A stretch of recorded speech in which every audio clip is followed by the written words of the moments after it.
A beginning is a very delicate time. Know then that it is the year 10,191. In this time, the most precious substance in the universe is the spice melange. The spice extends life. The spice exists on only one planet in the entire universe. The planet is Arrakis, also known as Dune. You are about to enter a world where the unexpected. Many dangers exist on Arrakis. The unknown. An incredible secret has been kept on this planet. And the unbelievable meet. I see two great houses feuding. Where kingdoms are built on earth that moves. But we have one sign the likes of which even God has never seen. And skies are filled with fire. The prophecy which will cleanse the universe and bring us out of darkness. Where a young warrior is called upon to free his people. A world that holds creation's greatest treasure. He who controls the spice controls the universe. And greatest terrors. A world where the mighty. This is genocide. The deliberate and systematic destruction of all life on Arrakis. The mad. I will kill him! I will love you forever. And the magical. Father, the sleeper has awakened! Will have their final battle. Long live the fighters!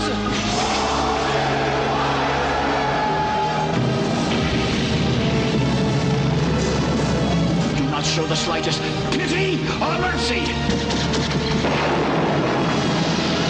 Emperor, we come for you!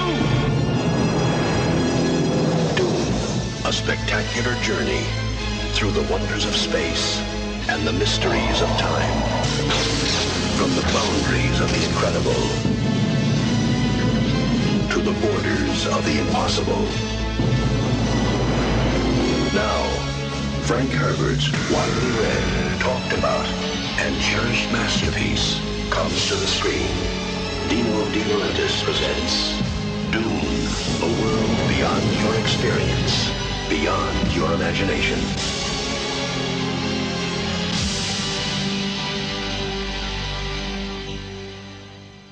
Films have long since been adapted from novels. In early cinema, this was done as a way to develop a script with minimal creative input and just use the words from the novel to generate the film.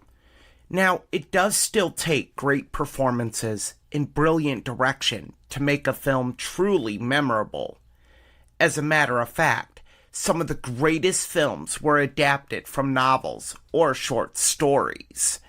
Films such as The Godfather, The Graduate, Gone with the Wind, and many others. This week's film is not one of those films, but has become revered, or in some people's opinions, notorious. Based off the 1965 novel of the same name by Frank Herbert, Dune was released in 1984 and was directed by David Lynch. It stars Kyle MacLachlan as Paul Atreides, the son of Duke Atreides, who is the leader of the most respected house or group in the galaxy. These houses are seeking to control the most valuable asset, known as spice, and it's only on one planet, Arrakis. The film also stars Patrick Stewart, Max von Sydow, Sean Young, and the singer Sting as the villainous Feyd-Rautha from the Atreides' chief rivals, House Harkonnen. This film was quite the trial to see the big screen. It went through several directors and studios from 1970 to the time Lynch signed on. Our first two clips are from the writer and director. First, from the Today Show in 1984, Frank Herbert explains his approach in writing Dune and stories in general. And then the director Lynch explains why he doesn't view Dune as one of his films. As a matter of fact, he has not spoken at great length about the film, and to this day does not acknowledge it as a part of his filmography. Is science fiction really fiction, or is it just the future waiting to happen? Author Frank Herbert says it's a little bit of both. His books, under the Dune title, takes us to a strange planet where life and death is determined by a spice, which is carefully doled out by a leader who is a humanoid in the process of becoming a worm. Now before I ask you about the statement of that, Frank, why is there a tendency for people to chuckle when they hear what I just said, to sneer, to smirk? Well, I think it makes people uncomfortable, the idea that a human being can become something other than a human being, especially something mindless out of the depths. I'm very heavily imbued with Jungian psychology, so I think that we do have a sense of the mindless animal in the depths of all of us. But science fiction, when people say science fiction, they automatically go, ah. Yeah, but I write science fiction for people who don't read science fiction. And people who read science fiction also. But you were just telling me that you were going after that general readership. Oh, yes. But you were frankly a little bit surprised when it went over as big as it did. Why? Well, I didn't... You don't wait for that. You go on to do another story. And then when it happened big, and I was very surprised by how big it came along. You've said science fiction writing can have a missionary impact. Could you elaborate on that for me a little bit? Well, I think it first has to be entertaining, because if it's not entertaining, nobody's going to read it. I put a pot of message in there with a mess of pottage. What is the message? What is the statement that you're attempting to make here? Don't trust leaders to always be right. I worked to create a leader in this book who would be really an attractive, charismatic person, for all the good reasons, not for any bad reasons. Then power comes to him. He makes decisions. Some of his decisions, made for millions of people, millions upon millions of people, don't work out too well. In a general sense, not in a specific one about Leto and about planet Arrakis, but in a very general sense, do you make this statement because you're disenchanted with the way others are viewing the future or preparing for the future? Well, I think that our society was formed on a distrust for government, and we seem to have lost that distrust of government. I kid around and I say that my favorite president in recent years has been Richard Nixon, because he taught us to distrust government. What is it, that government is a shared illusion, and when the myth dies, the government disappears? That's right. Religion, government, other institutions, do you see them in any way preparing for what Frank Herbert sees as the vision of the future? No, I have a very passionate concern for posterity. Another thing upon which this nation was founded, with a decent concern for posterity. And unfortunately, posterity doesn't vote. Dune is going to become a Dino De Laurentiis movie. That's right. That Frank Herbert has written the screenplay for. Are we to expect another Star Wars type spectacle? I really am expecting much more of a David Lynch movie. David has really written the screenplay.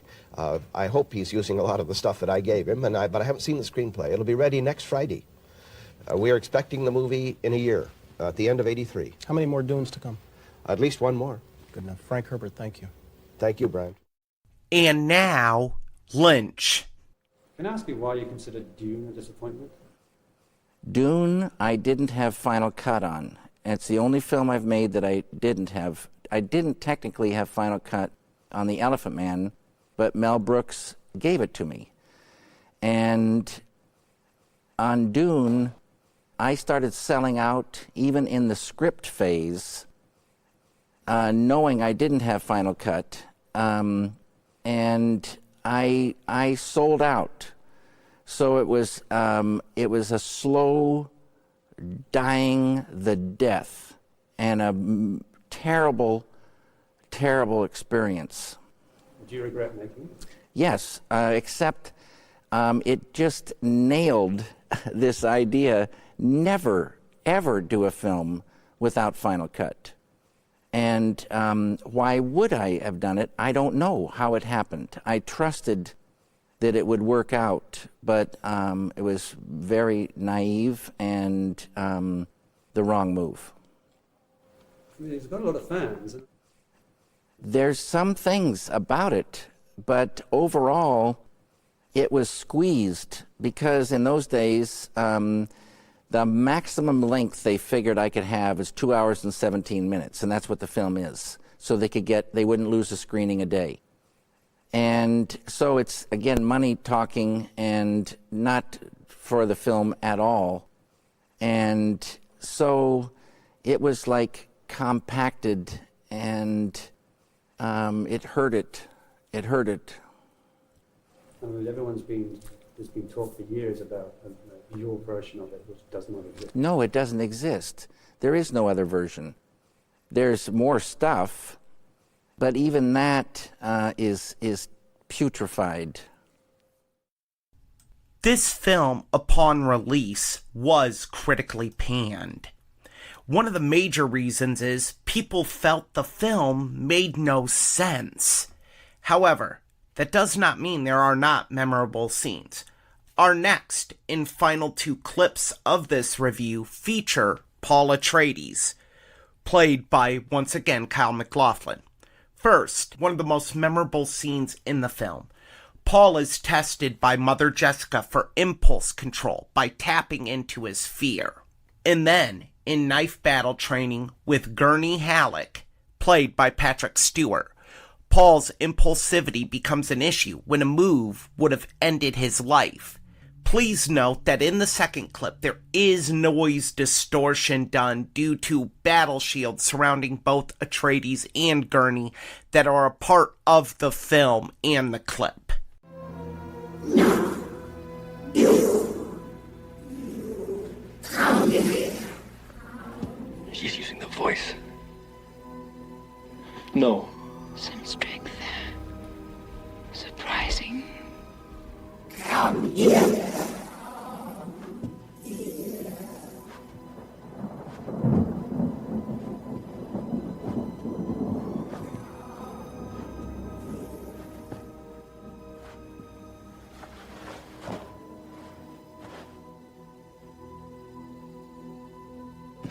You see this? Put your right hand in the box. What's in the box? Pain. Stop. Put your hand in the box.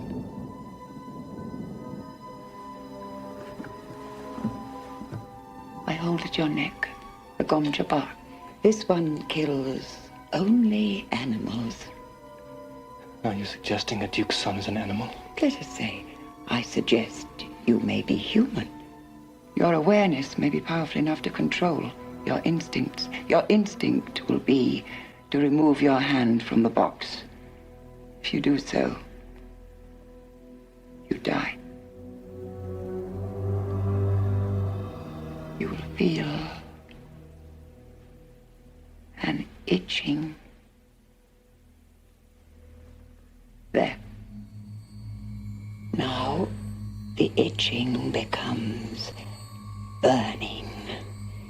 Heat upon heat upon heat. Silence! Silence! I must not fear. Fear is the mind killer. Fear is the little death that brings total obliteration. I will face my fear. I will permit it to pass over me and through me. I must not feel the flesh. The mind killer. Crispy. Death brings total obliteration. I will face my flesh. Popping off. Here is the little death. I must not fear. Here is the little death. I must. The pain! No! Enough!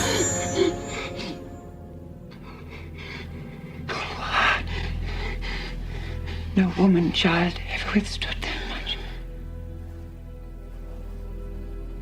Take your hand out of the box and look at it. Young human. Do it.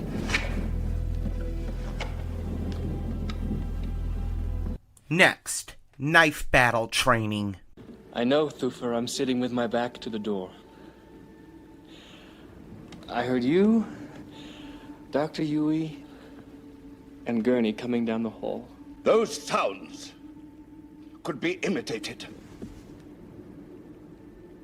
I'd know the difference. Yes. Perhaps you would at that. My father sent you to test me. Music, then? No music. I'm packing this for the crossing. Shield practice. Shield practice? Gurney, we had practice this morning. I'm not in the mood. Not in the mood. Mood's a thing for cattle and love play, not fighting. I'm sorry, Gurney. Not sorry enough.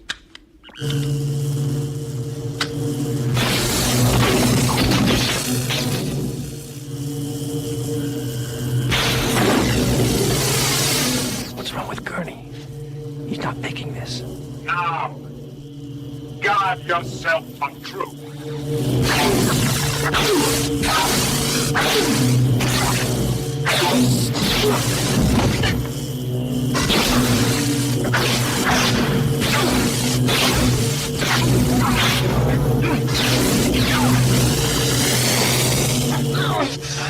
Is this what you seek? Good. The slow blade penetrates the shield. But, look down. We'd have joined each other in death. It seemed finally to get the mood. This film was made on a $42 million budget. Due to Lynch's success with films Eraserhead and The Elephant Man, the press heavily followed production.